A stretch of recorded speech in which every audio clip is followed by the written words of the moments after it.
You'll need a top-notch team to win this one. I will bring peace to this universe, no matter the cost.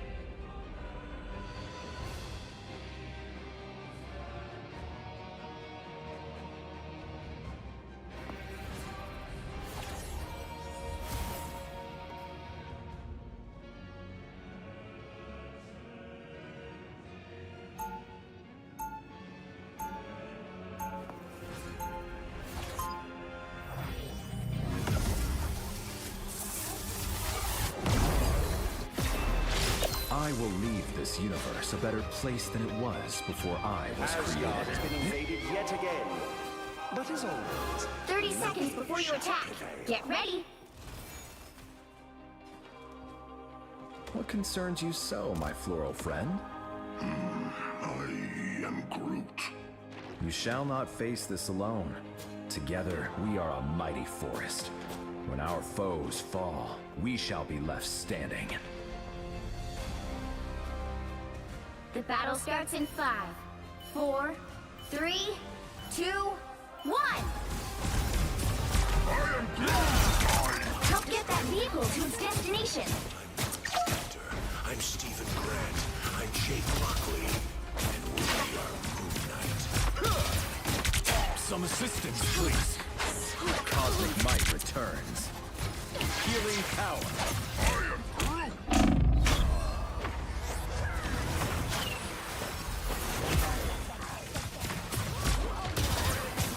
Healing power. I am at your service. Tapping operation for Asgard. That was the light I needed. The power of Some help would be good. The cosmos heals you. Ha! Much better. You're halfway there. Keep going. I am Groot! You owe me one. My cosmic might returns. Healing power. Almost there. Don't turn back now. You are not alone. I am at your service. Vengeance is Quantum magic. Vehicle reached the checkpoint. Keep up the momentum.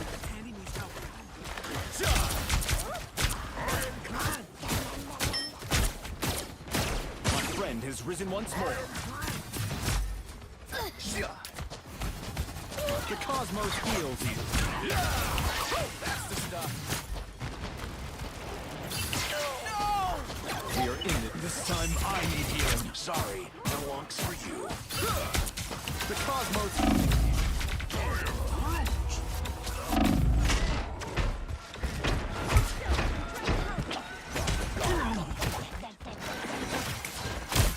I am born anew.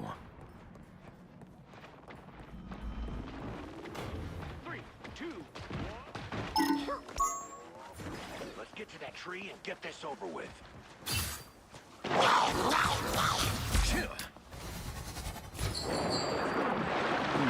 Halfway there. Keep going. Some sort of weird honk thing. I have just quantum magic. Healing. I am ready to put on a show. The moon haunts you! Born again!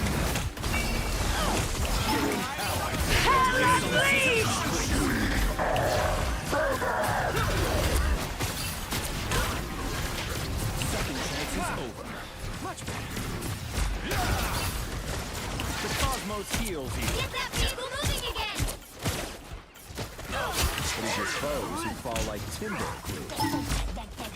Oh, they do not look happy. Quantum magic. My cosmic might returns.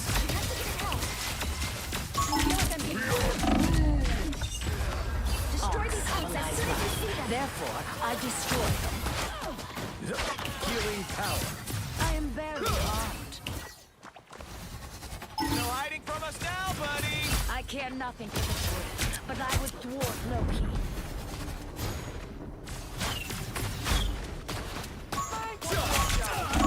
Cosmos heals you.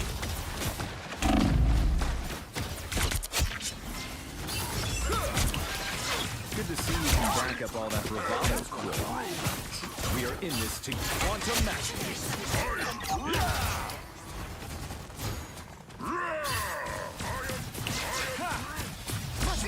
Do we have to push this thing or what?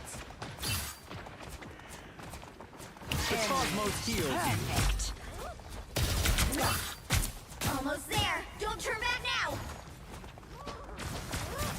World Tree, here we go. Some assistance, please. My cosmic might returns. Healing. Why would I need healing? The vehicle reached the checkpoint. Keep up the momentum. We're together. The moon haunts you! We are in this together. An unk. I'll turn Destroy them into it. splinters. Born again! Healing power. That feels better.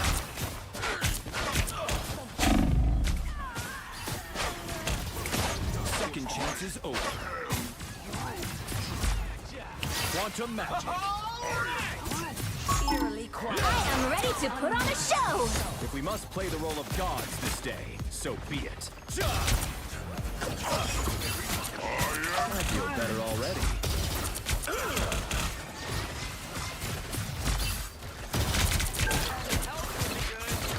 Healing power. I'll get you next time. I suppose this time I need healing. Push this thing or what?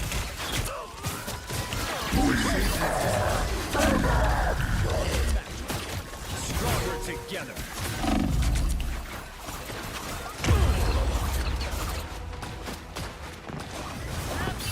Get that vehicle moving again. Healing power. Down on the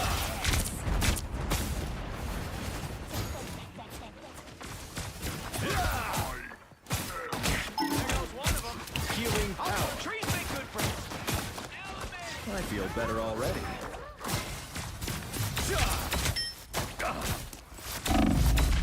My friend is risen once more. Healing power.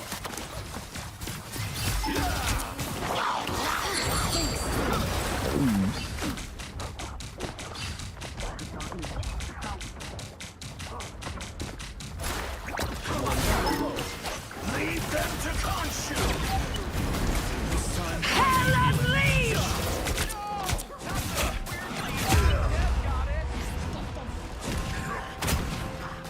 That's it. Don't let anything stand in your way. Destiny awaits. The moon haunts you! I am... Healing power. I'll get In you this next time. together. Never miss! Cosmic might returns. I am Groot! The cosmos heals you. Born again!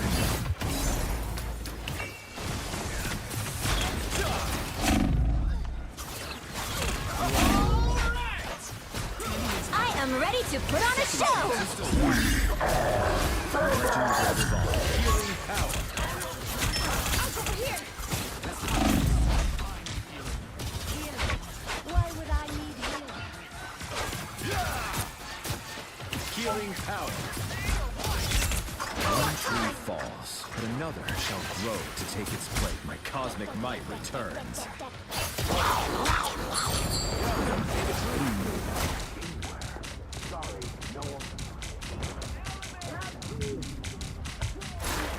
Quantum magic.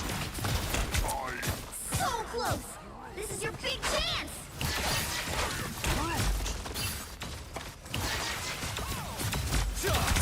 I have found more lost souls. Healing power. Oh, you are out of your league. Hey, Moon Knight, you dropped an arm. Keep this vehicle moving. I'm in charge. Leave them to Cosmos heals you. I feel better already. Thanks. Some assistance, please.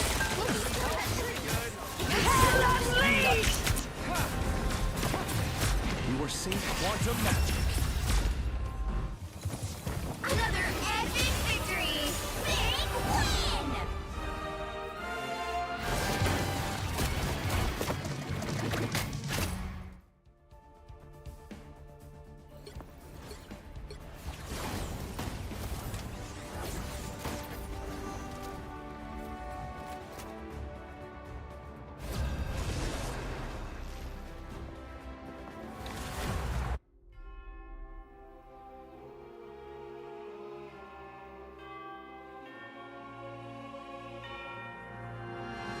The right heroes could make all the difference. I will bring peace to this universe, no matter the cost.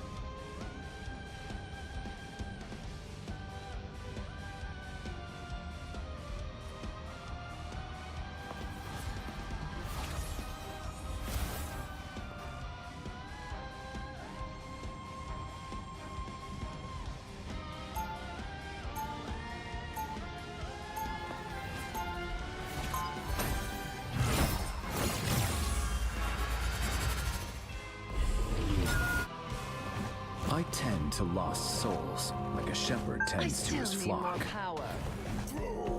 I am still regenerating. They'll be coming in 30 seconds. Stay strong. You shine like a diamond, but your soul is so empty. Obviously, you've been speaking to my therapist, but I'm not sure that's relevant to me. If we aren't strong within, even the toughest surface begins to show its cracks. The battle starts in 5, 4, 3, 2, 1. You have to stop them from securing the mission area. I hope this is important. Reed and I had a date night planned. This time I'm healing. And this is why I trust Reed anymore. What a relief! Quantum magic. You are safe now, my friend. I feel better already. Feeling fantastic.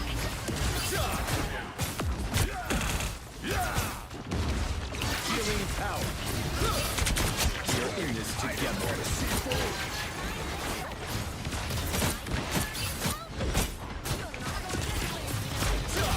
Healing power. Check this place out. Don't give them any ground. Quantum magic. I was fine, but thank you. Can someone explain these robotic tanks? We are undefeatable! Healing power. This time I need help, baby. I promise. Born again! Invisible? It's much better.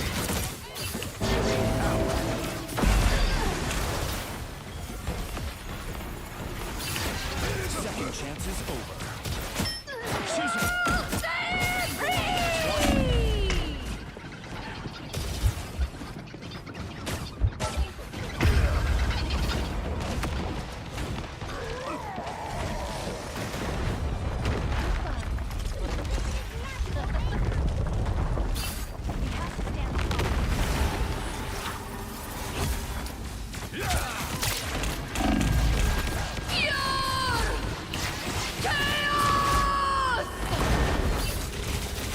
I feel better already. Feeling fantastic. You need to stop that vehicle in its tracks. Some assistance, please. I swear. Bright like a star. Healing power. Better stop that vehicle. Better already. Keep your tentacles to you. We are undefeatable!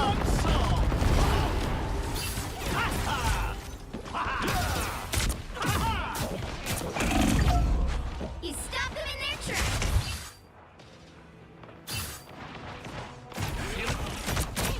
A little help, please. I'll do my best I to am carry on, born Reed. anew. But it won't be easy.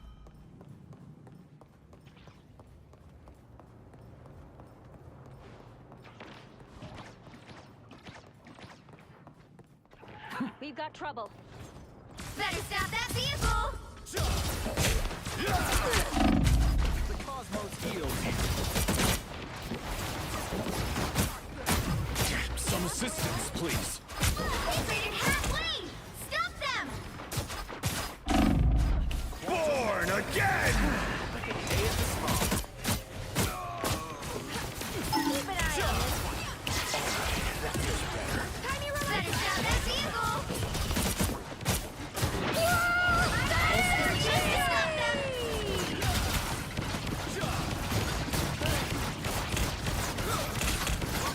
The cosmos heals.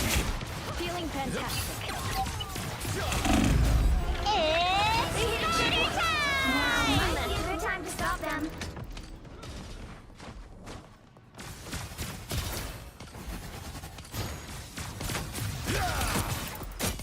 Our foes have arrived. Quantum magic. Ooh, a touch of feeling. Better stop that vehicle! I feel better already. Quantum magic. Shields up! I suppose that helps. A little help, please. I We require are slain. undefeatable! Quantum magic. Fantastic. Keep an eye on this one. My friend has risen once more. We are in this together. Healing power.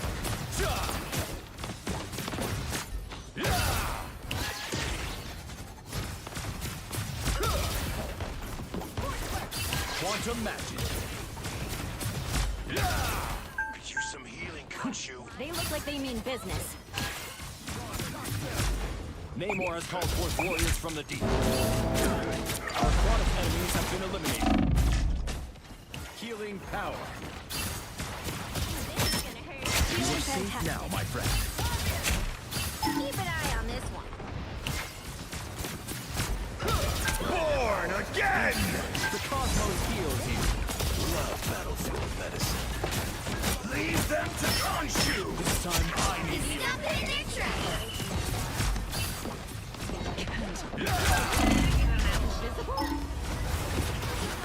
We are undefeatable! Bright like a star!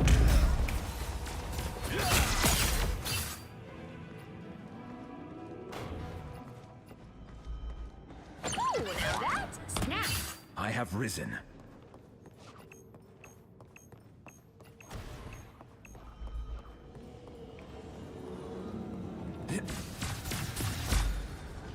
The cosmos Now or heals you. never! Stop them! Twice out, folks. Look, itsy bitsy spider. Better stop that vehicle! Our friends are here!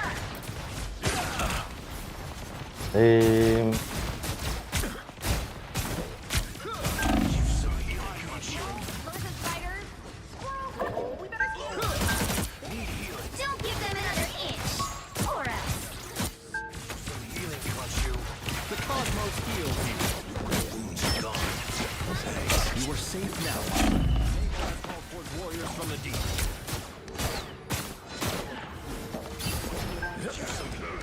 Born again! You got a tail. Light in the Leave them to...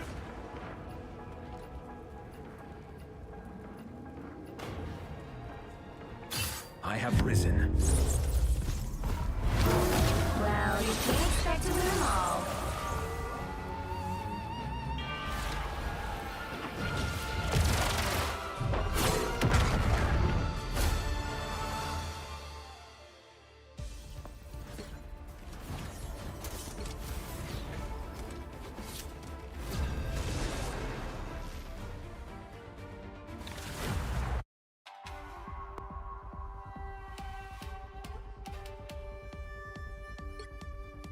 The right heroes could make all the difference.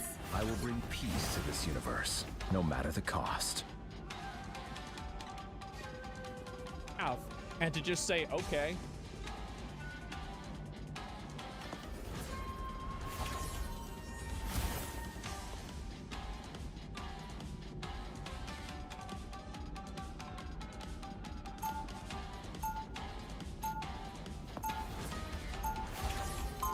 Like it doesn't bring stuff. It doesn't bring anything better.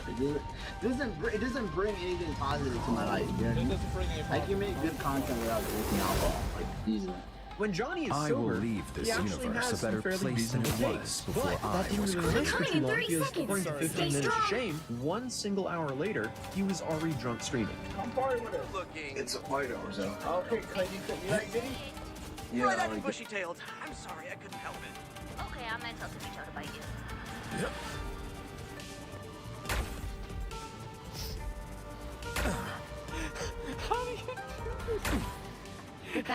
starts in 5, 4, 3, 2, 1. Really? This is amazing. How You have does to this stop happen? them from securing the mission area. You like this song? Wait. Outside? Okay. Then come here. Dude, Assistance, please. Yeah. Cosmic might. That's my step. You finished here now. No, I didn't. Alright, come. Go. Bye-bye. He even, bro, he even knows. He's like, this is a bit much, guys. What a fool. Yeah, exactly. This isn't your, this is the first one. No, it's not. Yes, it is. No, it's not. Okay, it's not. The cosmos heal. What? Touch it. What is this I need Gage here. He wants to listen to Diddy. Acting like a disappointed father. I am at This your is service. John's only lifeline in Korea. Why would he be actively trying to burn this bridge? I guess he just can't help himself. But the reason I say this is in an interview, they actually admitted that Johnny has ran out of money, and Hank is his only lifeline. Even though Johnny will still go on and on about saying, "Oh, I actually have money, and I'm not broke." Everybody says this. All of these streamers that survive on only drama, none of them actually have any fucking money. They don't. None of them have any fucking money. They're all broke. Every broke ass says that they've got, you know, they've got racks on racks on racks. No way. And these channels, they spread like fake narratives that like, I'm penniless and things like this. It's not true. I love how, like, that's the focus. It's not about how you're going to jail for 31 years. Healing power. Don't you ever fucking call me broke. I'll have you know I have $35 right now. I am at your service. For me, I've been living an okay better life. already. You know what I mean? I stay with Hank, so I don't really have expenses for living. But here's the reality of the situation. I have sacrificed my finances. You know, like I've actually, like Johnny ran out of money because they I feel like refused Johnny. Refused Johnny to work, so I've been actually So providing. they don't let Johnny work? I wonder why. You I don't think you're being a good person. The cosmos you don't have to He's a great friend, but honestly, I respect him for that. Hank must be a Christian. When I get out of here, a lot of it want to Hank. sink now, my friend. Cosmic might return. Ever the optimist. He's a real man. Yeah. So, and my nomination that I sacrificed by my time and space. Yeah. Yeah. I mean, the fact that all he says is he respects Hank for that, dude. Executioner! I mean, the least he could be is a little more grateful. Born again! Apparently, he was starting before Hank was the And I actually been back it up too.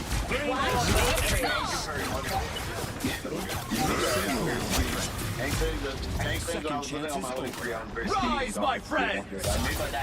Heal me, heal me, heal me.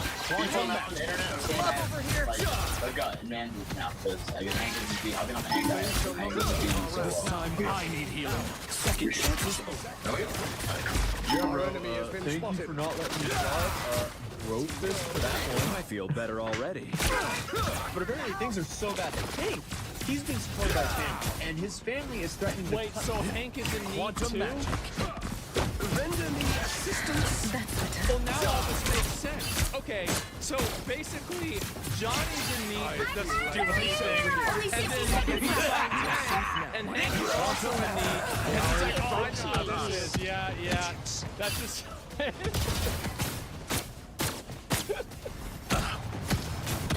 It's a Russian Nestor ball of just healing fucking nothing. that off because So he like the very top is like some probably very, Cosmic very might disappointed returns. dad. keeps on funneling that money back to Johnny. 30 seconds. My family not paying my tuition. Help Johnny.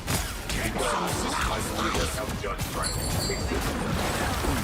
Why would you think that? His mom hates him, right? Yeah. Remind me to my Base. Cosmos rare heals. debut.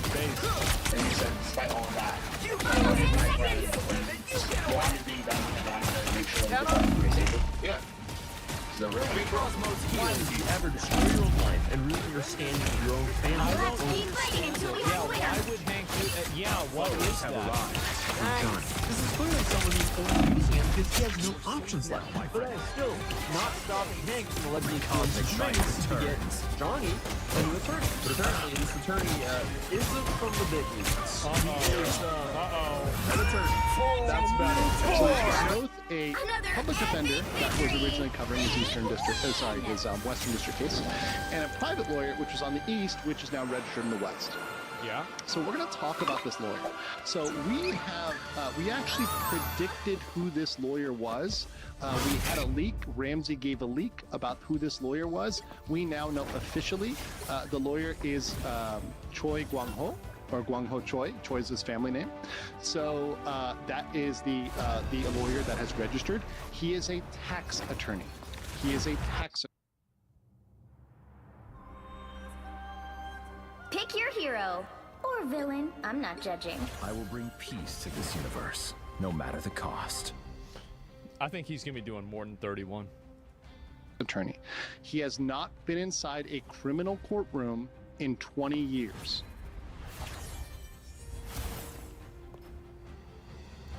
Jesus, take the wheel. Let me say that one more time. He has not been inside a criminal courtroom in 20 years. He is a tax attorney.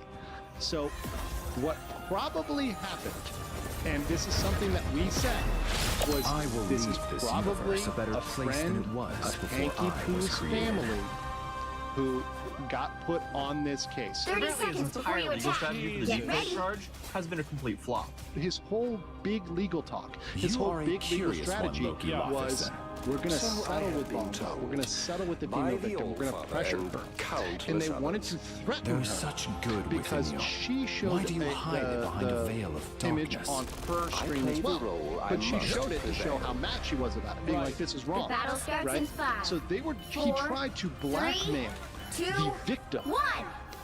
And not All you only need to did do that is fail, capture the mission area. it literally Got it?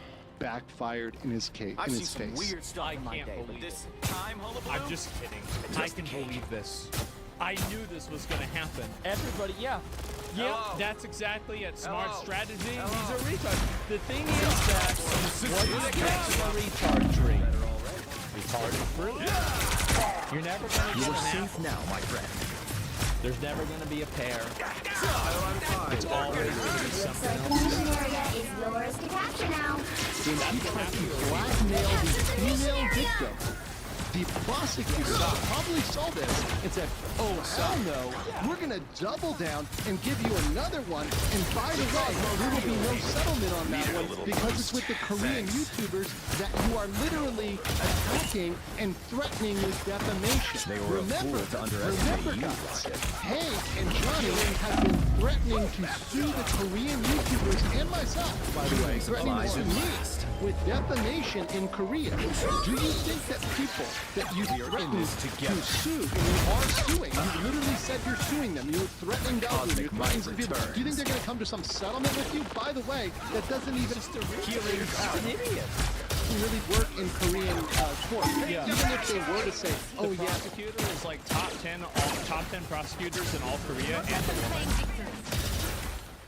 Someone scratch my back. You fought until the end, Rocket. they've Proud. the prosecutor could still bring it. I mean, the issue with Johnny is most of what he says is hot air. Unfortunately for him, the judge and prosecutor might not know that because he's made a bunch of threats and he's said a lot of stupid stuff. So safe to say this backfires tremendously on this guy. Because you're in all this he had to do together. after you got caught, even after making all the mistakes in Japan and all the mistakes in Israel, shut up and they would have deported you.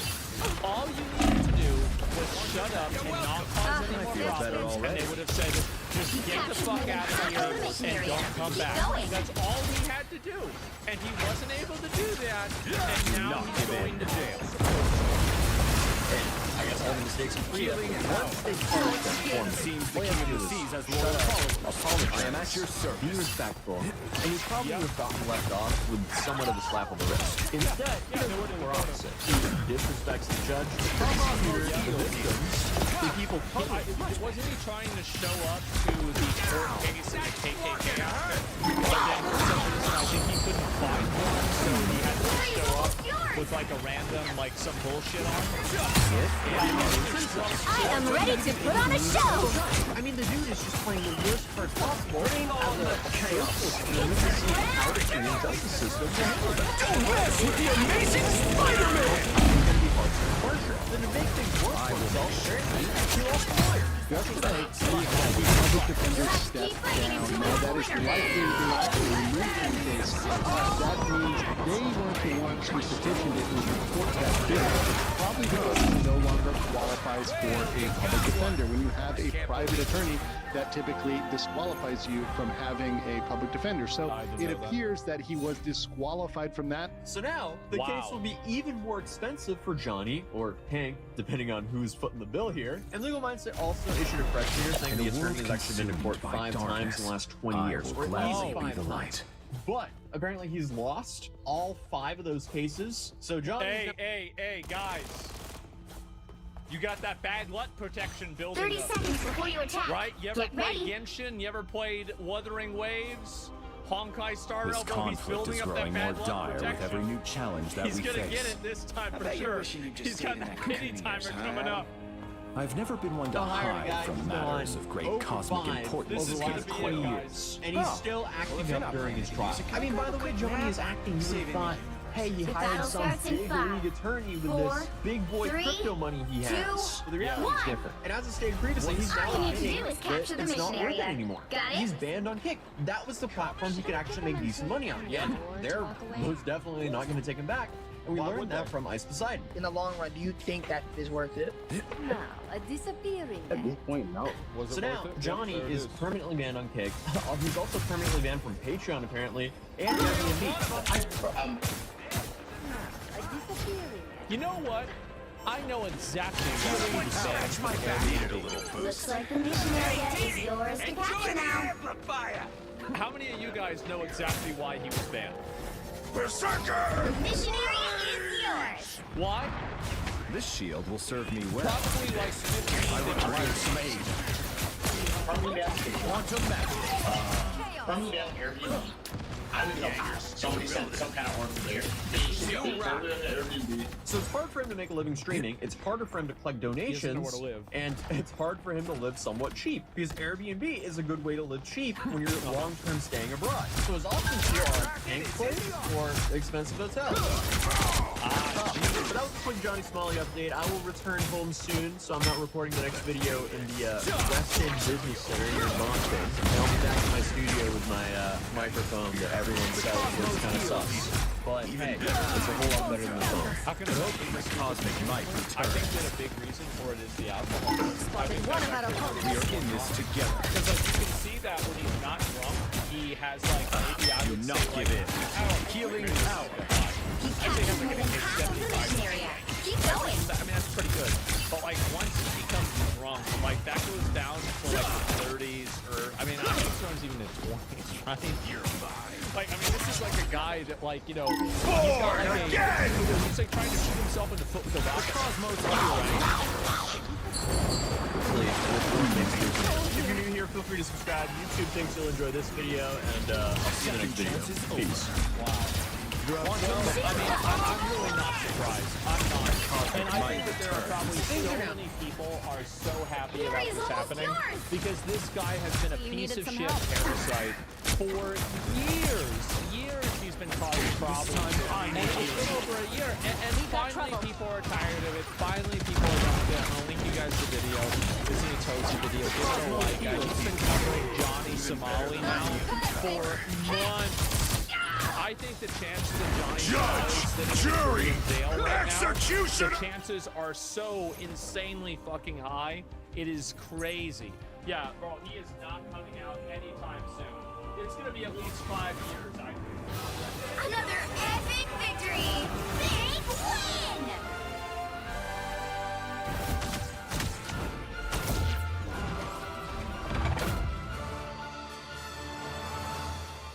Uh-oh. It's over. Now, I can't even, like, What could criticize it this too much. possibly This is be? definitely a title and thumbnail I would make, so I I would can't too. say too much about that. But again, 24 likes, 139 dislikes. This video is talking about USAID, and Asmongold's reacting to a decoy voice video. And let's just begin by hearing her description of You'll need a Asmongold, especially when it top-notch team to pertains win this one. to his increasing shift Peace to towards this universe, political no matter the content. cost.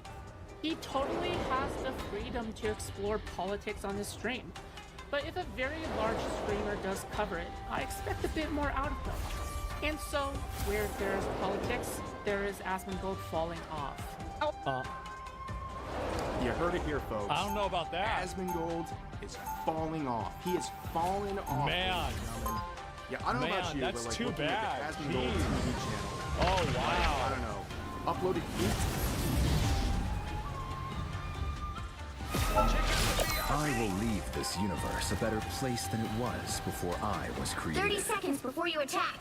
Get ready. In 1929 in Chicago, people kept mysteriously dying inside their homes.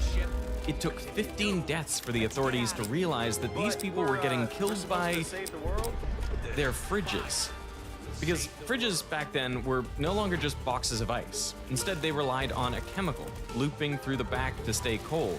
And the best chemical for this job was methyl chloride, a toxic and virtually odorless gas. So if it somehow leaked from the fridge, it could kill you without warning. Other fridges used flammable gases instead, so a leak combined with a spark from the stove, and your house could suddenly go up in flames. So one company tried to solve this problem. But in the process, they accidentally created a seemingly magical substance. Soon, it made its way into a huge range of products, which were so popular, they ended up in nearly every home in America. But what people didn't know was that these products came at a price. The chemicals used to make them were being released into the environment, slowly poisoning everyone on the planet, including me. You have high levels of a chemical you never heard of. It shocks me. Like, where could this have come from? Almost every living creature, from polar bears to birds to fish, massive worldwide contamination by completely man-made chemicals that are fingerprinted back to just a few better already. This is a video about one of the biggest chemical cover-ups in history. For legal reasons, I want to note that this investigation is based on publicly available documents, recordings, and third-party opinions. All sources are linked in the description.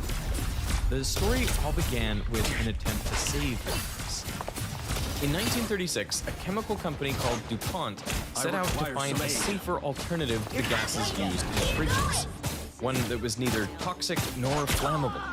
Their lead scientist on the project was a 27-year-old chemist named Roy J. Plunkett. He was experimenting with a gas called tetrafluoroethylene, or TFE. It's a pair of double-bonded carbons, each bonded to two fluorine atoms. One morning, as Plunkett was setting up a test, his assistant picked out a cylinder full of TFE and twisted the valve. But nothing came out.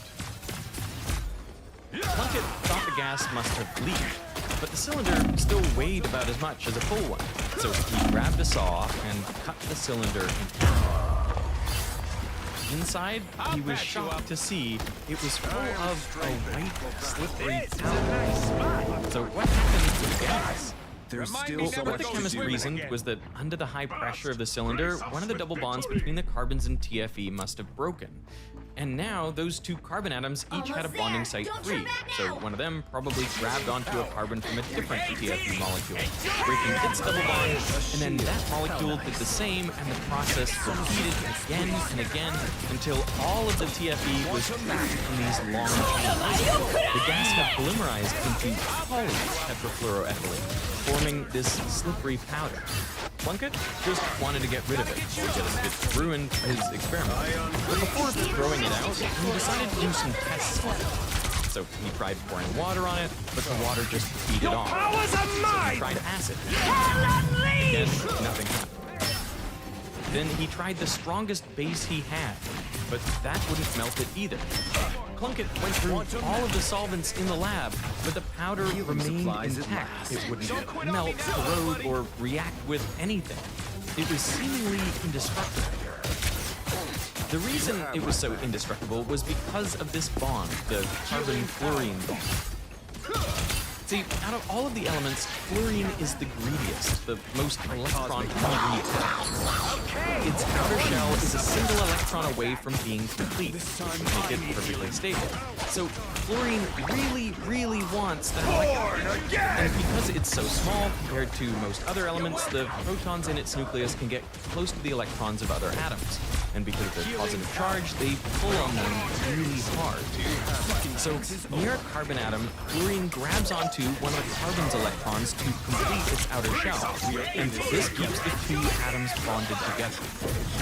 But the fluorine isn't done there. It keeps tugging on the carbon's electrons, pulling them closer to itself, which makes fluorine slightly negatively charged and the carbon slightly positive. So now there's an electrostatic attraction that makes this bond even stronger. Now, in reality, electrons behave more like fuzzy clouds than the orbiting points in this animation, but the principle still holds. In terms of energy, this is actually the strongest single bond a carbon can form. So if other atoms or molecules get close, they're essentially ignored. And Plunkett's magic powder was completely covered in carbon-fluorine bonds, so it hardly reacted with anything. Okay, so we've got this incredibly nerd stuff. Was he really trying to get rid of it? He actually didn't know what to do. What do you do with a material that doesn't, react to anything? But luckily, his employer, DuPont, they were actually working with the economy on their own part. So they were refining uranium and plutonium. Because of course, there's a way to do it whenever it has to be done. You just have to have it. To get the fuel for nuclear bombs, enriched uranium, you first have to turn the uranium into a gas, uranium hexafluoride. It was a nasty chemical that corroded everything. So all the gaskets, seals, and miles of pipe in the plant at Oak Ridge had to constantly be replaced, slowing down production. But then DuPont was like, listen, you have this seemingly indestructible chemical, right? It doesn't react with stuff, it doesn't corrode, so maybe we can try and use it against uranium hexafluoride. So they get a bunch of this powder, they cram it together under high pressure to create these cakes, essentially.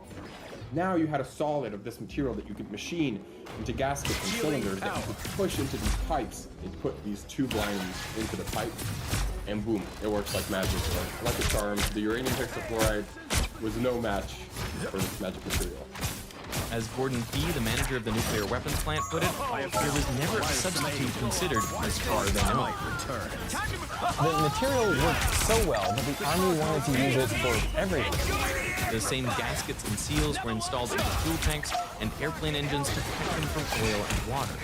And weapons manufacturing plants no longer had issues with the corrosive nitric acid needed to make explosives.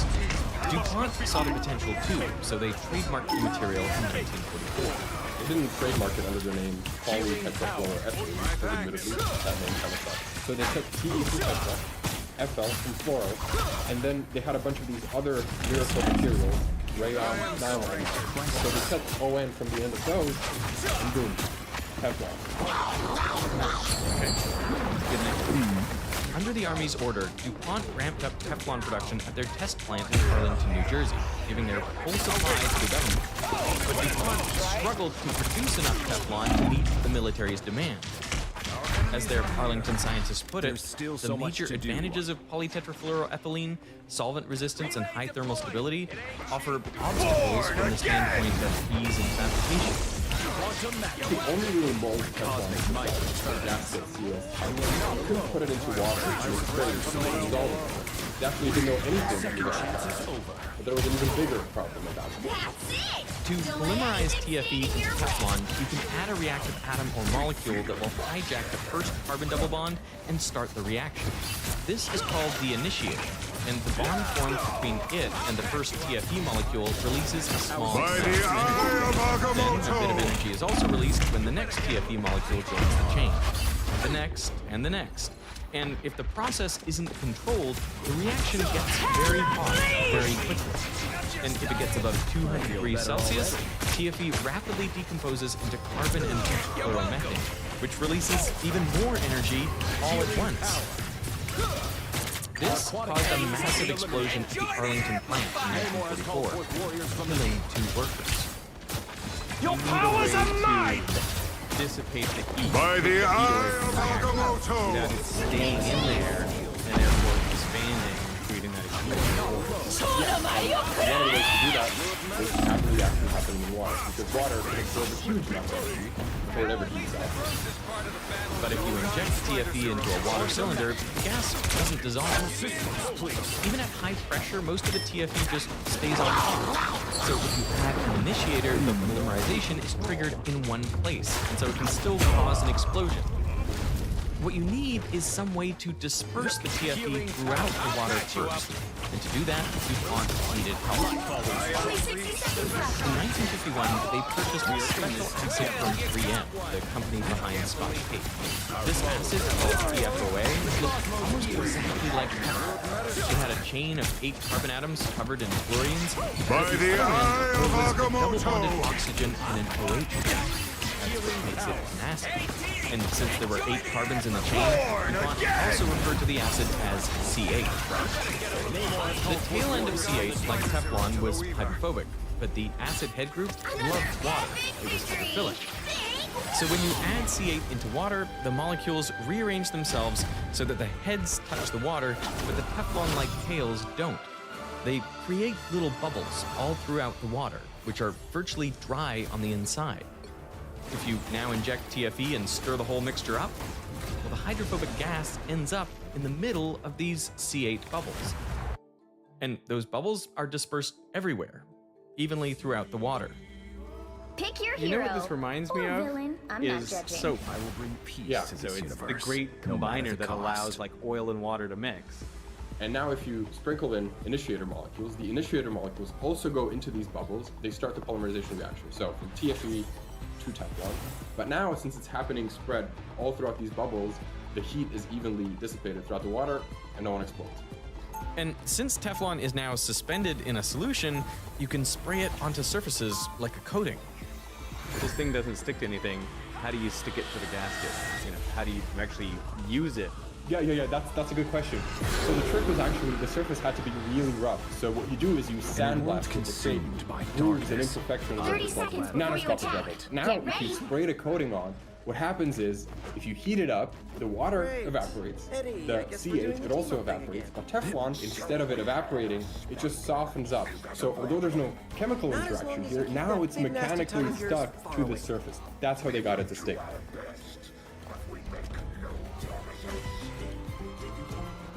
With the war over, the Army lifted the secrecy bans on the Teflon patents, and DuPont was allowed to sell it commercially. All you need to do And is suddenly, capture the people mission area. all over the world Got were it? coating everyday items in Teflon, trying to create a world-changing product. One day in 1954, a French engineer, Marc Gregoire, tried putting Teflon on his fishing gear to prevent tangles. But then his wife started doing that, and the reaction was that this is absolute nonsense. No one's ever going to use this. You should do something that no one's actually going to use. So how about you put it on a pan with the pan non-stick? And once these pans hit the market, it was a cooking revolution. Teflon. And DuPont knew exactly how to market it. Even oatmeal won't stick to Teflon. Let me try. And it wasn't just non-stick pans. Teflon, C8, and chemicals like it were used in everything. The magic of DuPont Teflon. Suddenly, we had Teflon stain-resistant carpets and stain protection sprays like 3M's Scotch Guard. Jackets lined with Teflon were waterproof and breathable. Teflon was so inert, medical implants made out of it wouldn't be rejected by the body. It was used to coat the Statue of Liberty's steel framework to save it from corrosion. And even bullets were coated with Teflon to minimize the damage they did coming out of the gun barrel. The term Teflon was so ubiquitous that when the Italian mobster John Gotti was being prosecuted in the late 1980s, none of the charges against him would stick, so he was dubbed Teflon Don. By the late 1990s, the Teflon business generated roughly $1 billion in yearly sales for DuPont. This is real firepower! The chemicals were everywhere, even where they shouldn't be. The boost I needed. There's something wrong here. Now. They won't tell us what it is. The man behind the camera is Earl Kennedy, a farmer in West Virginia. This is what they expect a man's cows to drink when they're on his own property. He suspected that something in this creek was poisoning his cows. 153 of these animals are lost on this farm. You can see the discoloration in the hair here on their neck. And they keep trying to tell me there's nothing wrong with these things. I called the West Virginia State Veterinary, and the only thing he asked me is, do you have a good attorney? I have risen. Earl was desperate, so he hired a lawyer. He came to our offices armed with boxes of VHS videotapes. Started watching these videotapes, and, you know, there was a serious problem. Something wrong with this cow. Control lock. Slobber's running clear to the ground. The animals were wasting away, and they were skin and bones, and they had tumors and black teeth. And you could see on the video white foam coming out of this pipe. These animals standing in the white foam. The hair on their hooves was being eaten off by whatever was in the water. This is a lower pipe. You'll see what's coming out of There's it. still so much to It was do. a discharge pipe, and it had the marking of E.I. DuPont de Nemours and Company. And the landfill that pipe was draining from belonged to DuPont's massive factory complex outside of Parkersburg, West Virginia, just 6 miles away. That factory was Washington Works, the first commercial Teflon plant. It provided jobs for almost 2,000 people in the town, and DuPont's presence was felt everywhere. I've been a resident of Parkersburg for 48 years. I do not work for the DuPont company, but I have seen how their people have done much for the local tennis, camping, swimming, softball, and more than 20 areas equipped for cookouts. DuPont took care of the community. So when the townsfolk got word that Earl Kennedy hired a lawyer to investigate, they shunned him and his family. As his sister-in-law put it, we'd walk into a restaurant and everybody in the restaurant would get up and leave. But Earl wasn't scared off, and neither was Rob. See, the U.S. Environmental Protection Agency, the EPA, dictates exactly which chemicals are safe to be disposed of in a landfill and in what amounts. Get those records and permits, and it would tell us which chemical was causing this problem. But none of those records were really showing we were seeing that white record. Don't mess with the amazing Spider-Man! Whatever was in Earl's water wasn't on the permits. Now, already in the 1950s, people knew that Teflon, specifically PTFE, was pretty safe. It's a long and extremely inert molecule, so if you ingest it, your body just flushes it out. However, if you heat Teflon to 350 degrees Celsius, it starts releasing fumes that make people sick. This often happened to workers in Teflon plants. Stray PTFE powder would fall onto their cigarettes as they were working, and then later they would accidentally smoke one of these cigarettes. Luckily, the symptoms were mild: fatigue, tightness of chest, headaches, and they would usually pass within 48 hours. It was called tolerant fever. And even though it rarely happens today, it's why you should never overheat your Teflon pan to these temperatures, especially if you have birds at home, because the fumes are much more toxic to them. But Teflon couldn't have poisoned Earl's cows. There were no fumes or high temperatures, so there must have been something else in the water. Rob filed a legal request for all of the Washington Works operational records, and DuPont sent them over. More than 60,000 documents. I tend A lot to of love folks souls, would try like to a say, shepherd okay, tends to you his want a lot flock. of documents, we'll give you a lot of documents, and hope that there'd be no way somebody could actually wade through all of these files and all of these materials. But 30 seconds I am before the you kind of attack. person that Get I ready. do dig in, and I do want to go through those documents, so I actually did read all of them. And in those files, a certain chemical kept popping up everywhere. C8. I never saw the kinds of things I was seeing now in these documents from DuPont. I'm taking a long vacation somewhere. In 1961, the same year Teflon pans hit the U.S. market, The battle DuPont's starts in in-house 5, scientists 4, tested C8 on 3, rats.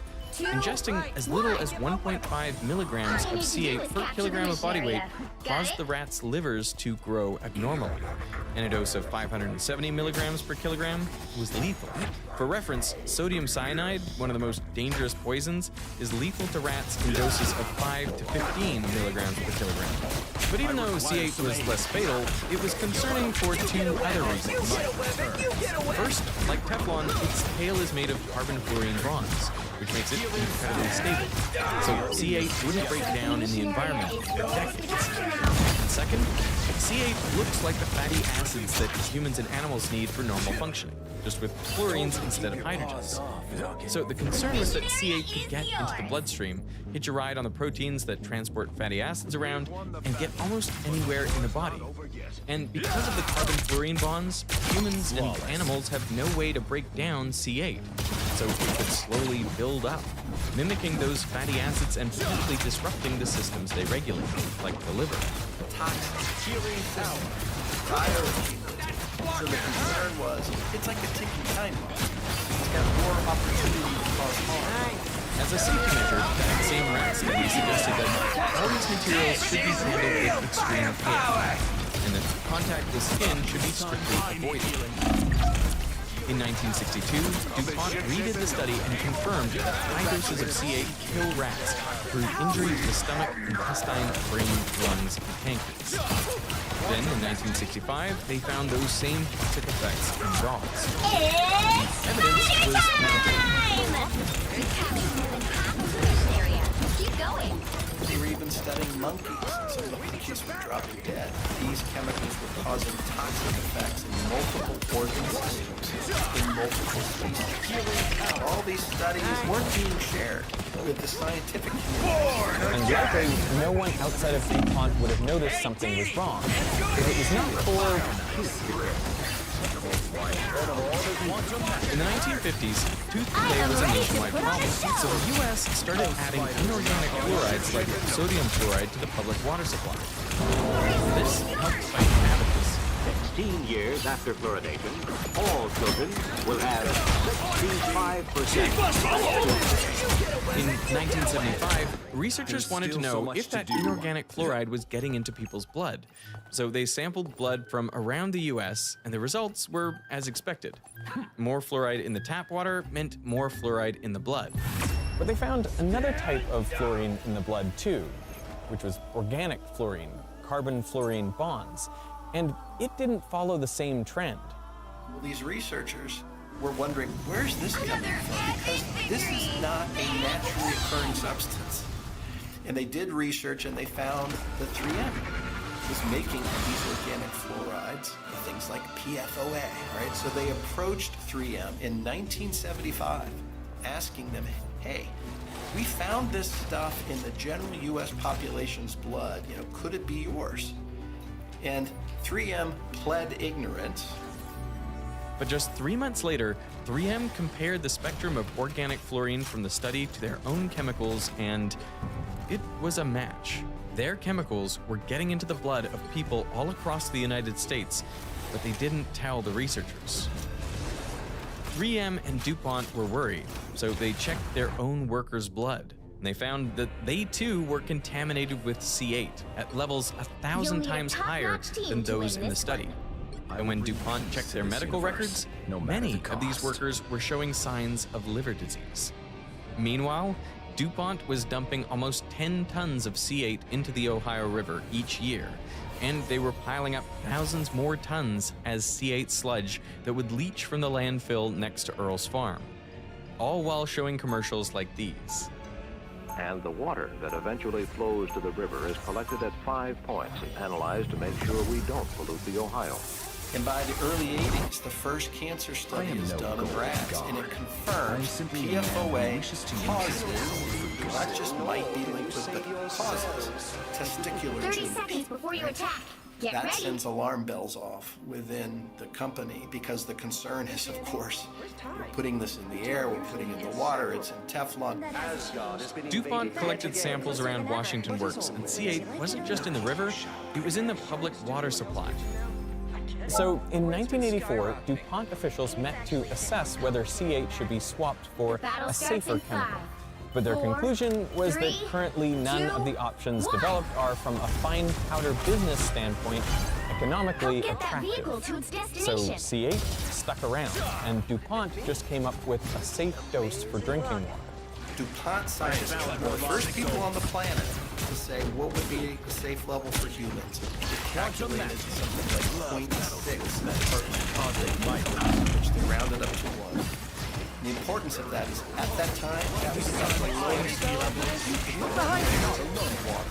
Essentially, made me do this.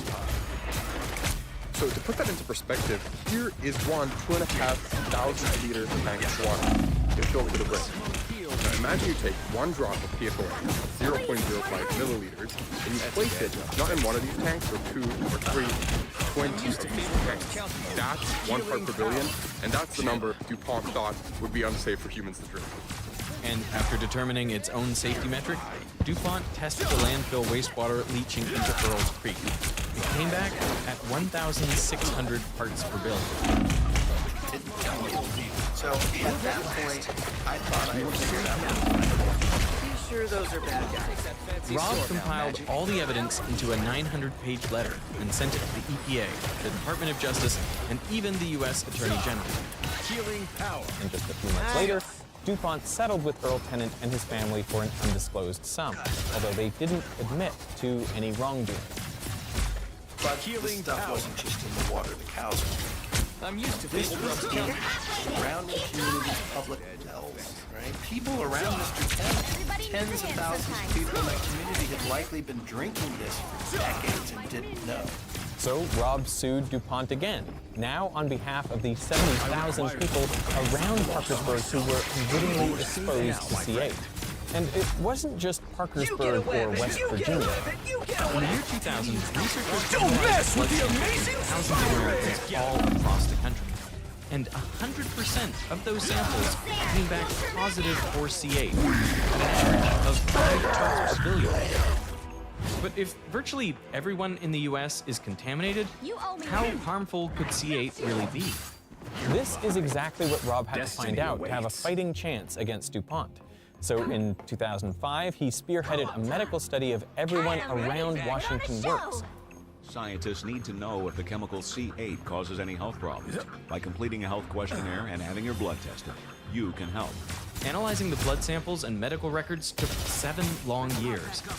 And many in Parkersburg passed away before a verdict was even reached, including Earl and his wife Sandra. Born again! But finally, in 2013, an independent science panel had the results. They confirmed the probable link between C8 and 6 human diseases, including thyroid disease, testicular cancer, and kidney cancer. And these findings were based solely on the nearby community, with an average C8 blood level of 28 parts per billion. So, for example, an average American male has a 43% chance of developing kidney failure. It's around 1 in 73 for females.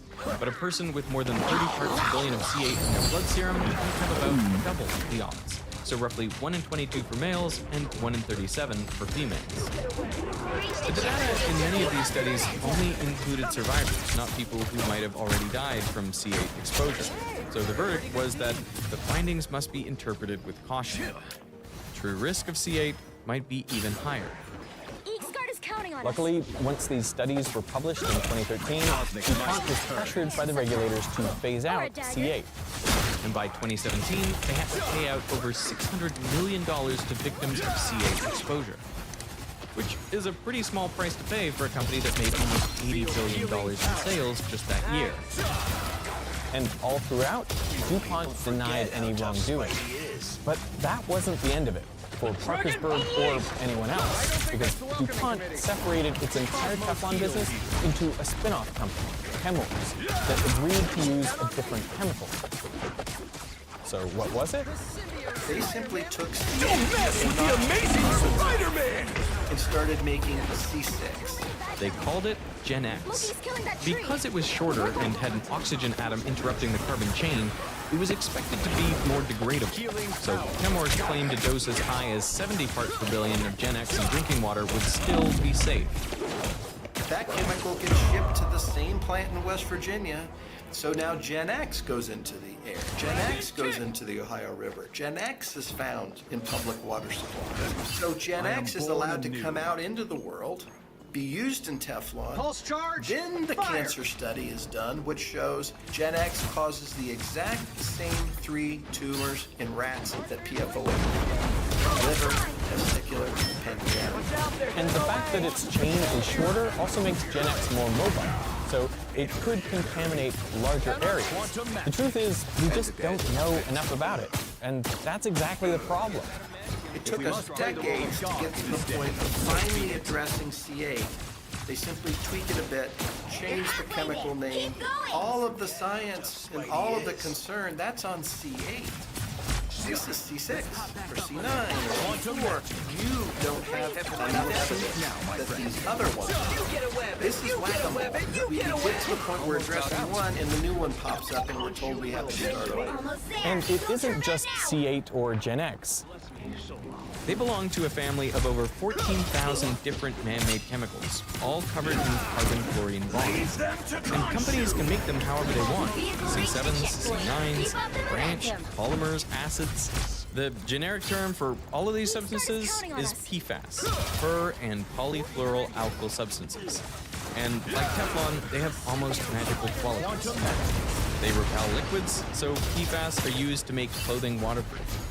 They're also grease resistant, so we coat things like fast food wrappers, microwave popcorn bags, and PFAS to prevent stains. Don't mess with the and amazing mascara, Spider-Man! hygiene products, and even contact lenses are PFAS. Even the screen you're watching this on likely has a PFAS anti-smudge coating.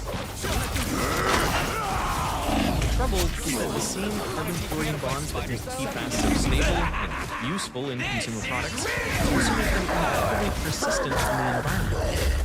Which is why you might also know PFAS under a different name, forever chemicals. They have been found everywhere, from bustling cities to untouched areas of wilderness. Every continent, including Antarctica, has PFAS all over. Almost every living creature, from polar bears to birds to fish, I mean, this stuff is being found everywhere. So, massive worldwide contamination. But by completely man-made chemicals that are fingerprints back to just a couple of companies. Even though companies knew how dangerous these chemicals were 50 years ago, they decided not to inform the public and the regulators. So we're only finding out about this global contamination now. And there have been many cases where important public health information doesn't get widely disseminated for years. And whenever that happens, media coverage can be inconsistent, which is why I've partnered up with Ground News as the sponsor of this video. Their platform reveals how stories like these are covered across the media landscape. For example, a recent study suggested that 23 million Americans were exposed to forever chemicals through wastewater. But you probably haven't seen the story since fewer than 40 outlets even published it. And take a look at how different some of these headlines are. With Ground News, you can also see that government-funded sources had limited reporting of this story, and only 9% of the publications were right-wing. So Ground News flagged this as a potential blind spot. It's highlighted on their blind spot feed, where you can see stories that are disproportionately covered by one side of the political spectrum. The whole point of Veritasium is to make videos that get to the truth. This is real! Misconceptions or getting to the bottom of potentially dangerous chemicals. Ground News helps us do that. Yes, with the amazing Spider-Man! If you like us care about getting to the truth, go to ground.news/VE or scan this QR code. Our link gets you 40% off their Vantage plan. Destiny. And now, back to PFAS. Okay, now I want to find out how much of these chemicals is actually in your blood. So I'll put a test here. Get that vehicle moving again! I hate the idea of drawing my own blood. Healing power. Okay. That's pretty easy, actually. I was really worried that there was not going to be enough blood coming out. So the question is, how much of these dangerous chemicals are in my blood? Has anyone ever come back with blood that has been I've been doing I've never seen so I hear that 98% of the population has PFAS in their blood, but I'm looking for that 2% just because That's incredible. I mean, very, very bad. Wow. But if everyone on Earth has trace amounts of these chemicals in their blood, how much harm could they really be doing? I want to make this clear because it turns out not all PFAS are equally dangerous. You can kind of split them up. First up, you have long, repeating chains with carbon-forming bonds and hundreds of calories. Stuff like that. These are so big and inert that even if you do ingest them, your body's just going to flush them. You can't reabsorb the bloodstream, so you're pretty sick. They're called fluoropolymers because of the long, repeating chains of carbon. But the catch is, to make these fluoropolymers and stuff like Teflon, you need to use processes, things like PFOA or Gen X. Those are the nasty ones. These molecules are 5 to 10 carbons long, which makes them small enough to actually enter the bloodstream. They have functional groups at the end that are usually acids. The most common ones are perfluoroalkyl acids, which means that they can bind to the proteins in your blood and be transported anywhere in your body. So they slowly accumulate and build up over time. Now there are more than just 2 groups of PFAS and even different definitions of what PFAS even are, but most of what we know really relates to just a handful of chemicals from this group here, to these perfluoroalkyl acids. Perhaps the most comprehensive document on PFAS toxicity was published in 2022 by the National Academies of Sciences, Engineering, and Medicine. And it looked at only 7 perfluoroalkyl acids. These are sister chemicals to PFOA, and some of them, like PFOS and PFHXS, were used heavily in the production of stain and water-resistant products like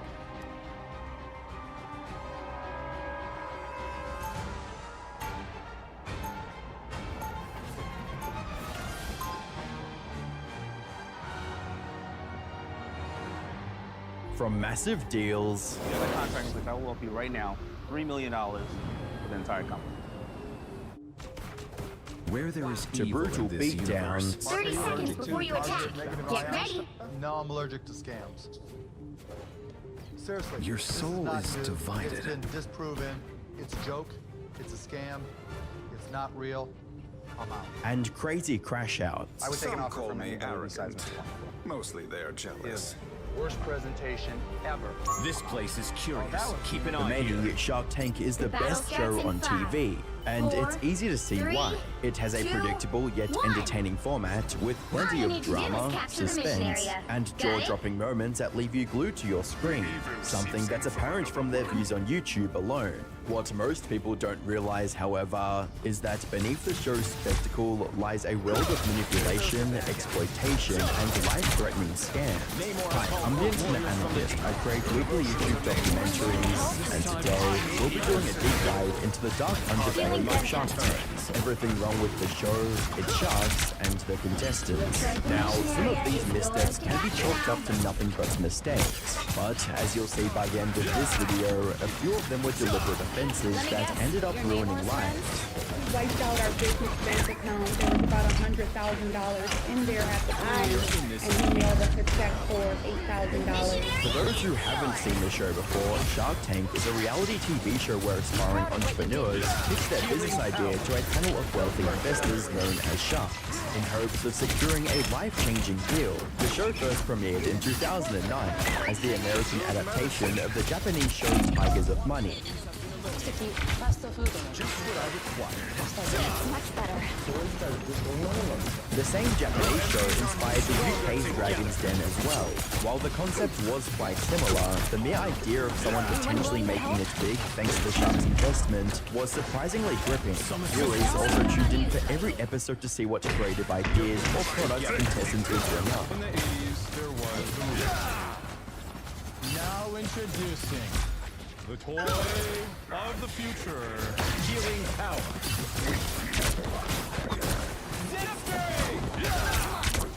The American version also cut down the hours of boring business negotiations into a more fast-paced, high-stakes back and forth between the sharks and the entrepreneurs. This helped Shark Tank gain massive appeal, making it more and more popular with each new season. However, despite its immense popularity, the show has some glaring flaws that are impossible to overlook.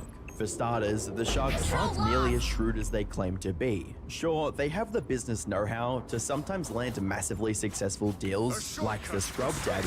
Take the Scrub Daddy, and you're gonna see it's just gonna attack right into that burn on there, scrubbing it right off. And remember, I'm just using water. There's no chemicals at all, and it's gonna cut right through that.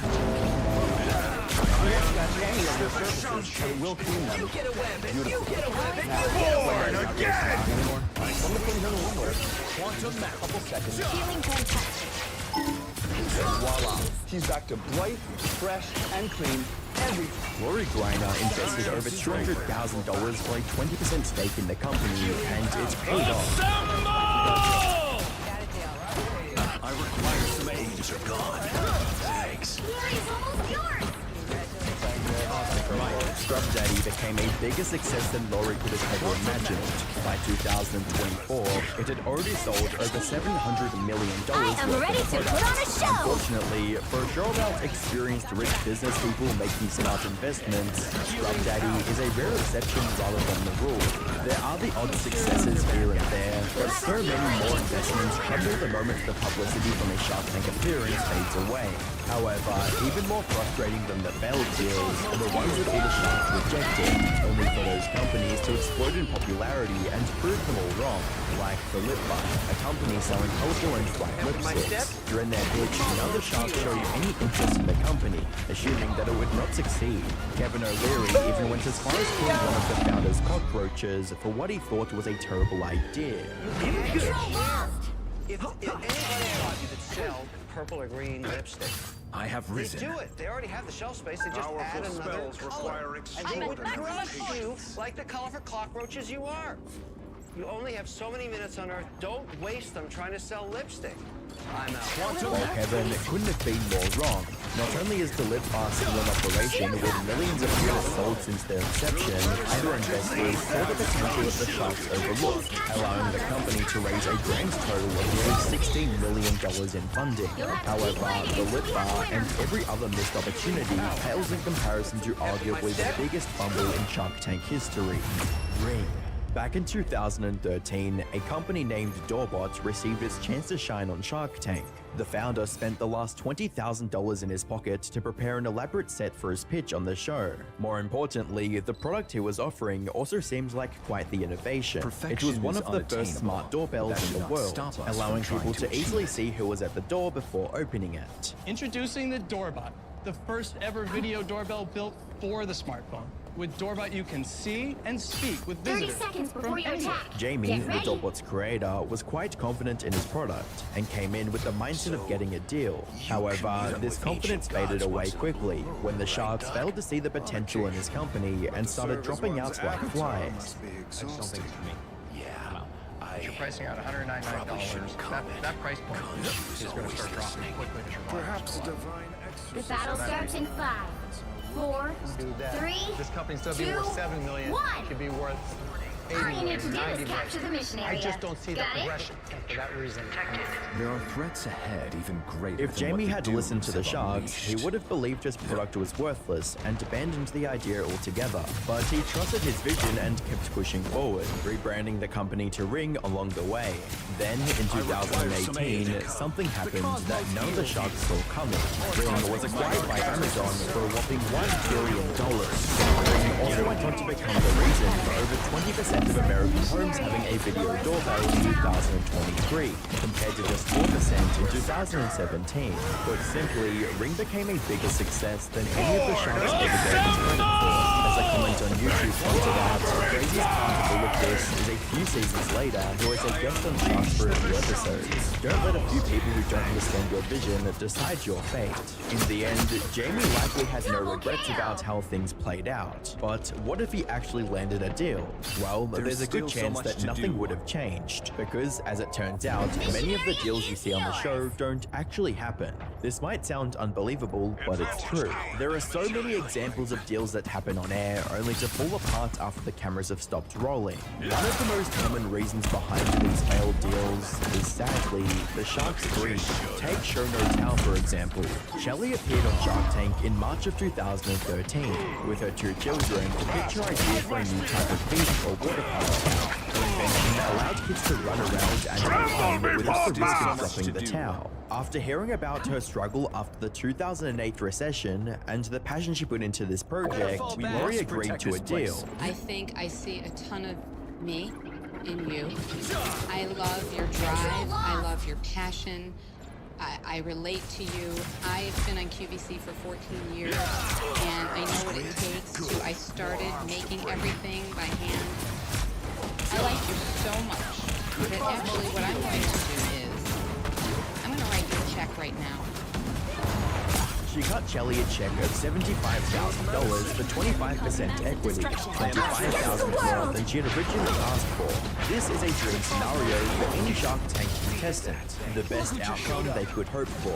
But for Shelly, what seems like an act of kindness from Lori ultimately cost her the entire business. Because after the camera stopped rolling, Lori went back on her word almost immediately. She changed the deal and started asking for a lot more equity in the business. Shelly had to decline the new offer, resulting in a loss her business never recovered from. This isn't an isolated example either. There are many other companies that never received the cash they were promised on the show for similar reasons. That said, going back on deals is far from the worst thing the Sharks have done to some contestants. It's been a nightmare.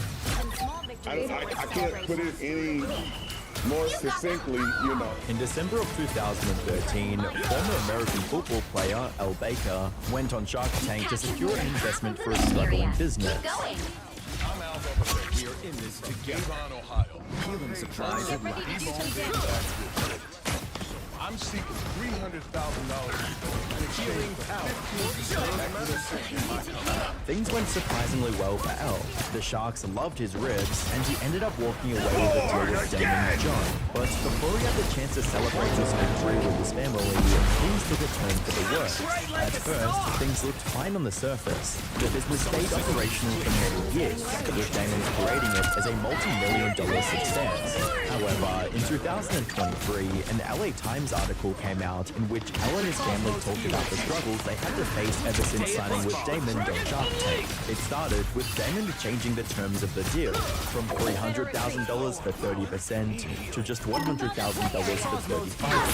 Elle, however, felt pressure to accept the new terms, knowing his business's success depended on this deal, stating, "You're in that environment, you're not asking a whole lot of questions. It's Damon to John.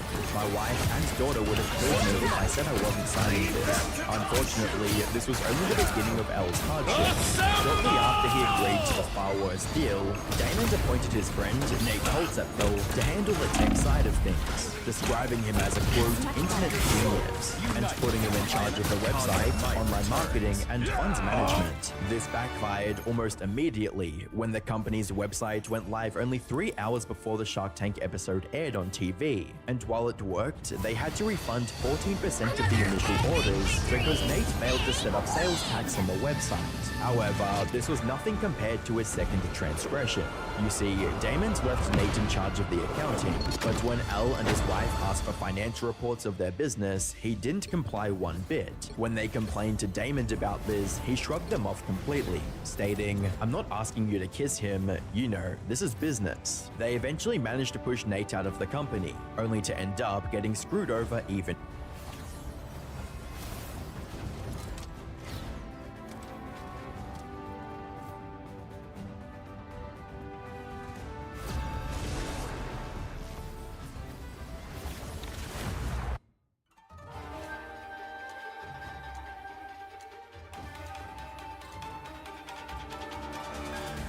You'll need a top-notch If there's team anyone to that win is the this one. enemy of the gaming studios out I will here, bring the peace Access to this media will universe, try their no matter best to the cost. gaslight you into believing that it's the players who are the ultimate threat that must be called to save video games, when in reality, it's the very same Access media that has gone from being a voice for the people to shifting their focus to becoming the enemy of the very players they were meant to serve. Today, I want to talk about Moon Studios, and later on circle back to that whole Kershaw controversy involving crime boss Rob gay city, because that situation has escalated too, and this all will tie in nicely. But firstly, No Rest for the Wicked is Moon Studios' latest game. It's an early access action RPG that's combining Souls-like ideas with gorgeous art and a dark fantasy atmosphere. And the game has been met with acclaim despite it being an early access. But in the media's eyes, No Rest for the Wicked must be made an example out of and must be deconstructed, ridiculed, defamed, and hopefully destroyed because the CEO of Moon Studios, whose name is Thomas Mahler, doesn't get in line with the views and the ethics of the journalists who believe that it's their right to control the way that the stories in this industry are being told. And this is from Windows Central, and it's titled, Ori and the Blind Forest studio head says they could be forced to shut down due to the impact of negative Steam reviews for No Rest for the Wicked. So the gist here is that Wicked had a big update released for the game recently. It added a whole bunch of stuff, but for a bunch of things. These issues lasted for a while, and players voiced their disappointment with these changes by review bombing the game on Steam. Thomas Mahler would then say this on Discord, and then it got spread everywhere pretty much, but here's what he said. I think people think I'm joking when I'm asking for positive reviews, because in people's minds there's always some big publisher in the background who will cover costs. Folks, if you're writing here and are enjoying Wicked and are excited for future updates but haven't left a positive review, it's entirely possible that we won't be around in a couple of months to do anything anymore simply because we got review bombed, which leads to people not buying the game. Which means we're not making any money and we'll have to shut down. I wouldn't ask if our business wouldn't be dependent on it. I also never write reviews on anything. But if you want to see us actually finish Wicked, it's detrimental that we get that review score back up. So this Discord message got seen in a negative light, and I admit it doesn't exactly, at first anyway, come across for the best from Moon Studios. It sounds like Thomas Mahler is somewhat begging. However, credit where it's due, Moon Studios did release updates following that big patch, and then those updates have seemingly fixed the game's major problems and restored its Steam user score back to positive from negative. Thomas Mahler would further state his opinions, and here's what he said. Not sure people understand that they participate in potentially killing the studio they want to see succeed by leaving their negative reviews. I get that some people think that's the only way to reach out and get their voices heard, but even companies like Grinding Gear Games won't be able to stomach that review score forever. We had to take enormous risks to buy the publishing rights back. We've got a few months left in the oven. If we don't sell more copies because people review bomb us, you might just cause our death by leaving that negative review that you posted because you want us just the feedback, which we do anyway. I'm reading every single epic feedback that's being posted either way. Like I said, Thomas Mahler is notorious for being outspoken, but not being unreasonable. The guy has made it very clear in the past that he is against consultancy agencies like Speaking Inc. and has confirmed in the past that he actually got rid of consultants who were brought in initially to work on No Rest for the Wicked, because according to him, they were just bringing problems and trying to implement on the game like they do everything else. He's been a very vocal supporter that games should not be political and should not be used as blood.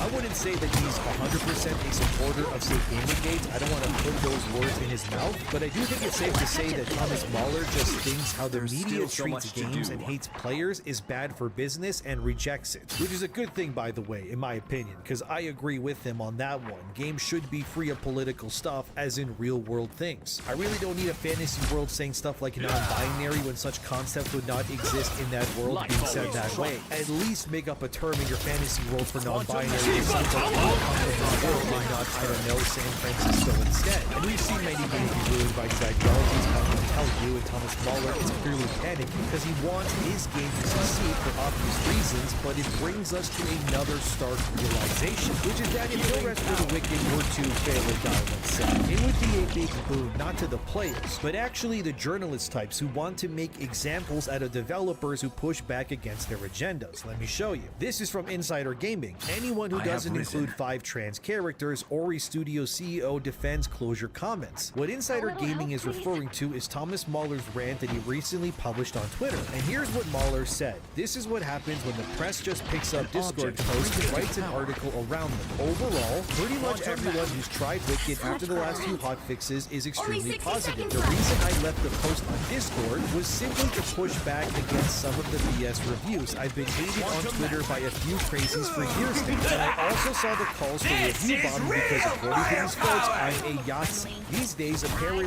anyone who doesn't include 5 trans characters in their game and doesn't let their products be influenced by political BS is a Yahtzee. What a world we live in when the Russia-Ukraine war broke out and I replied on Twitter saying that Moon Studios wouldn't be taking a public stance because we're a video game company, not a journalistic outlet. The next day, a threat letter with a picture of Kid was taped to my office door full of insults from top to bottom. Mahler was responded by saying, so I have no issue telling active players who love Wicked that they should go ahead and leave a positive review on Steam. After all, it's allowed on Steam to buy a game with a negative review that doesn't even talk about the game at all. There are negative Wicked reviews that literally just say nothing, and then instantly refund it, and the negative review still counts. If that's allowed, then it should also be allowed for a developer to encourage their players to share their real experiences. And no, we're not in immediate financial danger, but from time to time, I think I'm allowed to speak up about issues in our industry I personally find unbecoming. We are continuing as always. Our goal is for every game Moon Studios creates to be an absolute masterpiece. With Wicked, we're already on the way. We want our small 90-person company to push companies like Blizzard, and others to innovate by putting out products that are top quality and truly unique. We believe in competition and we think players will win because of that. So yeah, let's go over this now. So Thomas Mahler, you can't notice, he hates the access to media, and I mean, who can really blame him when they're already taking his words out of context here? Like I said, that Insider Gaming article purposely chose to include his words on how his game isn't just full of trans people as the headline for a specific reason, and we know why. It is simply because they know by doing this, it will be a whistle to other developers who stand in line to voice their opinions against Moon Studios and Mahler because they don't believe that games should become political bludgeoning tools. And I think what Mahler has stood for here is right, because he hasn't really changed his stance, whether it was before, during, or after the Gamergate 2 stuff at all. He's been very consistent with his viewpoints that he thinks the media is evil and that players should be respected. And I find it very telling and alarming how the media, instead of celebrating or maybe amplifying Mahler's claims to bring unity to video games, they would rather use his own words against him to paint him as a bigot, a transphobe, and someone whose game and studios should not exist because they don't fall in line with the rest of them. So if you were wondering if No Rest for the Wicked would be some sweet baby infused game, no, it isn't at all. It doesn't push identity politics, it doesn't do anything like that, because Moon Studios is not interested in pandering to the usual media types who think that body types over gender is a good idea and then some. But like I said, this is the exact sort of game that is going through a media cycle right now where the media wants this game to fail, or better yet, just die entirely. Because if Moon Studios were to fall apart and lose support and, you know, eventually just close down, this would actually be music to these activists' ears, because they would use it as a great example to other developers attempting to step out of line and go, you see what happens when you pander to those bigots, and then they can parade the corpse of Moon Studios around and ruin people's livelihoods only to install that, you know, fear of God in anyone else who tries to not do what the industry wants. Because the truth is, while many won't admit it, I've spoken to developers who worked on many of the games that you guys love and play, and believe me when I tell you that a lot of them think most of the people in this industry are literally insane and have drunk the Kool-Aid for a really long time, and that all the slop, the DEI nonsense, and what's political representation at the expense of everything else, they find all of it to just be a cult, and that there's tangible fear and threats that you should not and will not set out line ever in any of these Western gaming studios, or else. So it's no surprise that Microsoft would push for a diversity consultant on every single video game made under the wing in the past. And that is fact, by the way. Don't believe me? Well, here's the front page of Microsoft's diversity, equity, and inclusion, which is still up to this day that you can find. But what's really funny to me is that following a lot of games failing and then some, Microsoft has actually quietly started to close up parts of their DEI practices, as seen here in this article titled, Microsoft decides diversity no longer business critical, claims SAC manager. Pretty much, Microsoft begun removing parts of their programs after seeing that it wasn't working. Yet despite these concepts being axed to a degree, not fully, mind you, but somewhat, you won't see these media types celebrating these types of business decisions.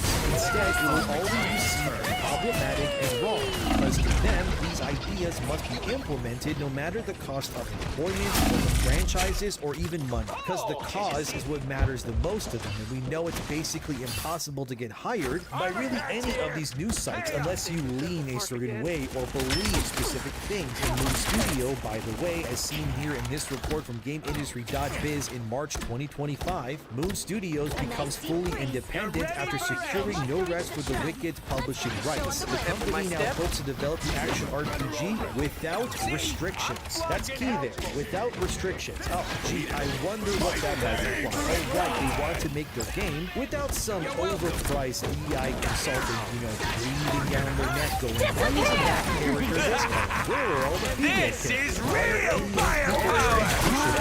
So Moon stars the character development bit and more. And remember, the Moon Studios' previous two games, which were the only games as seen here on screen, were published by Microsoft Studios. So No Rest for the Wicked is actually Moon Studios' first game where they don't actually have the monolith of Microsoft just breathing down their necks 24/7 while they make it. Look, I get it. Making a game is hard, I'm not saying that, but selling it is also probably even more difficult due to all the competition around you. And it really doesn't help when your game gets negative feedback, even if it's temporarily like Wicked did. But it also does these games no favor, which could kill a studio like this when Access Media suddenly decides to dogpile the game instead of, oh, I don't know, maybe helping them. Because for an industry that supposedly cares about helping and fostering inclusivity and be nice to everyone, they're very evidently not nice or caring if suddenly the development studio doesn't 100% align with their beliefs. Which is why I hope people do buy No Rest for the Wicked. I will definitely play and support the game when it eventually lands on PlayStation myself, because that's where I play games. Because these independent games made by people who don't hate you or want you to submit,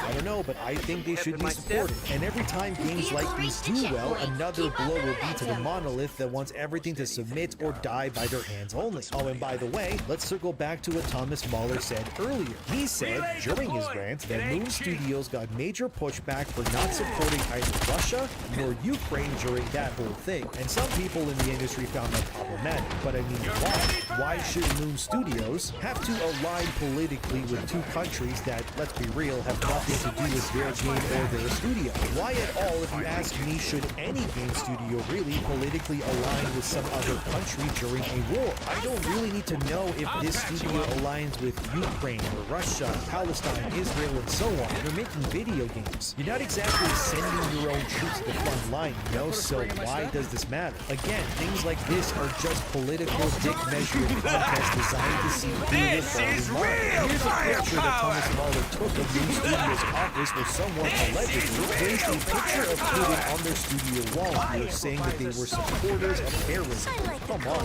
All of this because Mahler said his studio, which is making a video game set in a dark fantasy setting, and that they want nothing to do with the politics or the wars that is going on in the real world. I wouldn't say it is that. It would be like if back in the Afghanistan war days in like the early 2000s, you'd get your studio ransacked or something. Because your medieval fantasy game studio doesn't want to comment on the war. Like, what would it matter either, really? Like, let's be serious here. Come on. I'm not saying that Russian or Ukrainian or Palestinian and so on lives don't matter. No, but dude, they're a game studio. If you want actual troops and like financial support, you should go to your government or whatever. Not a 90 developer dev studio making an action RPG.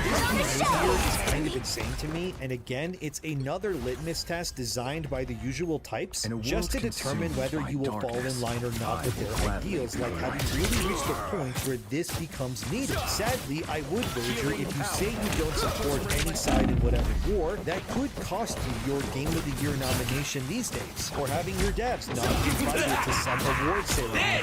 Sure, you made an game, and you proved that smaller dev studios can deliver amazing cinematic experiences, but you didn't validate our political beliefs or say that Ukraine or Russia is the right way to go. Like, this just sounds like parody, doesn't it? Imagine buying like ice cream, and the vendor just won't give you your ice cream that you bought unless you confirm which side of the war you're on. Like, dude, shut up, be nice to leave me alone. Why does everything need to be this way? Can't video games just be video games? And this is what I mean. They want this game to fail. It has to die so that they can carve it for meat and then devour it until the next studio inevitably becomes their next prey. As this user said in response to Mahler's comments on how Access Media continues to try to destroy anything that wants to stay out of politics, here's what they said. This is precisely why trust in journalism continues to erode. This comes across as completely disingenuous, and it's exactly this. As this other user replies to Mauler by saying, well, I enjoy your game very much, it's good to not get involved in politics, and you said it best, you're a video game company, and video game companies should stick to just that. As you can see, Mauler just replies with 100% emoji, because that's how it should be. You're making video games, you're not in charge of the country, you're not the president, you're not a soldier shipping off to some land to fight some war. And I hate how the media continues to act like everything has to be this way when it really doesn't have to. And I find it disgusting that they tried not once but many more times even in the past to paint new studios in this negative light like they're bigots. All because they just want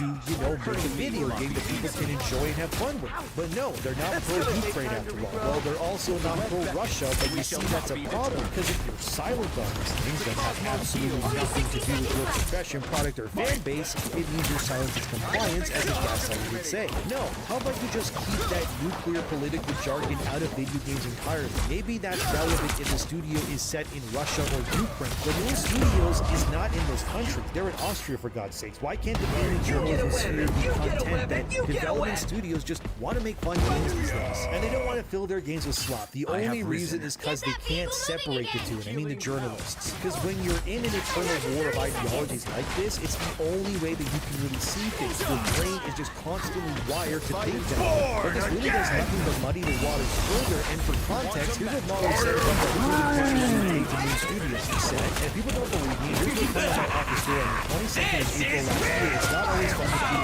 developers. This was done simply because we said that we want players from all over the world to be able to play our games. As you should be. You're making games. It doesn't matter who plays it and where. It's not your moral duty to fix the world or checklist every single person that wants to buy and play your game. And the fact that the journalists think otherwise tells you everything. I hope people do support this game, because if not, the Access media will definitely use it to damage the independent studios to not step out of line and injure themselves in the future. You can bet on that. And this also ties into another story that I reported on earlier, but it all kind of comes together. But I made a video a few days back about Kershaw, who's a VTuber that got attacked by Vice, and they have been trying since to cancel her and ruin her sponsorships because she's right-leaning, I guess. And then the game Crime Boss Grande City cut ties with Kershaw despite the fact that she saved their game by streaming it and building a community around it. Then the usual types who are pro-DI slop decided they would hijack Crime Boss and take it over from Kershaw. So these new fans and content creators who were all the living embodiments of hallway monitors said stuff like this on Steam. Here's one of these new fans of Crime Boss. Here's what they said. Play this for free on PS5. It's a bit bigoted. They use the phrase candy ass, which is a gay slur. Also, the people of color are shown as caricatures that wouldn't be out of place in a racist 80s movie. Good job, in-game studios, which makes Crime Boss, by the way. I hope you enjoy your new audience that you're clearly fostering.